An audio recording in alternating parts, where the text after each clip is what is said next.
রহমতের নবীজি খেজুরের বাগানের পাশ দিয়ে নবীজি হেঁটে যাচ্ছেন মদিনায়। একটা উট দৌড়ায় আসছে। উট এসে আল্লাহর হাবিবের কদম মোবারকের সামনে পড়ে মাথা নিচু করে নবীজির কদমের মধ্যে মুখ লাগায় কাঁদতেছে। উটের জবান খুলে গেল। উট কাঁদে আর বলে, ইয়া রাসূলুল্লাহ, ইয়া হাবিবাল্লাহ, নবী গো, আপনার কদমে আমার আরজি। উট, কি জন্য তুমি কাঁদো? বলে, ইয়া রাসূলুল্লাহি, আমাকে শুধু মারে, আঘাত করে, কিন্তু খাদ্য দেয় না, কাজ বেশি বেশি করায়। এমন সময় পিছে পিছে ওই মদিনার সেই উটের মালিক দৌড়ায় আসছে।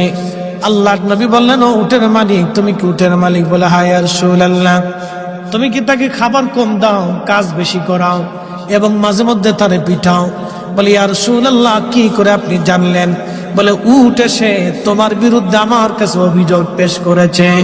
একবার জোরে বলা যাবে কি আল্লাহু আকবার?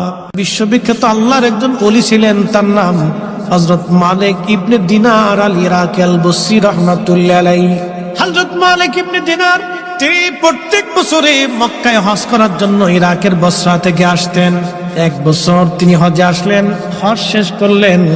হজ শেষ করার পরে আল্লাহর দরবারে দোয়া করলেন, আল্লাহ, আপনি দয়া করে আমাকে জানান কার হজ হলো, কার হজ হলো না।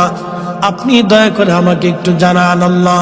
উনি দোয়া করলেন, কান্নাকাটি করলেন, আল্লাহ, এত মানুষ হজে আসলো, কিন্তু দোয়া কবুল হলো কি হলো না জানা নাই।